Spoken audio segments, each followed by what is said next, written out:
আজকে দুপুরে কি নিচ্ছি দেখো। এই রেসিপিটা সবার আগে বলছি, এটা তোমরা আমার চ্যানেলে পেয়ে যাবে। এটা হলো শাপলা পকোড়া। পুরো কি দেখো ভেলার মধ্যে ভাসছে মনে হচ্ছে। আর এখানে করেছি লাল শাক, এটা শাপলার নারকেল দিয়ে করেছি, আর ফুলকপি আলু। আজকে পুরোপুরি নিরামিষ। সবার আগে আমি আমার তৈরি শাপলার ভেলা খাবো। খেতে খুব সুন্দর হয়েছে এটা। হুম, মচমচে। দুদিক থেকে কাঠি দিয়ে 4টে শাপলাকে লক করেছি। পুরো ইউনিক, তোমরা ট্রাই করবে, খুব সুন্দর খেতে।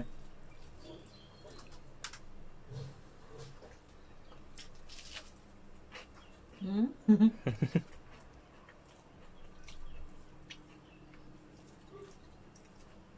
একটু বুদ্ধি খাটে এরম করলে ভালোই লাগে। হ্যাঁ।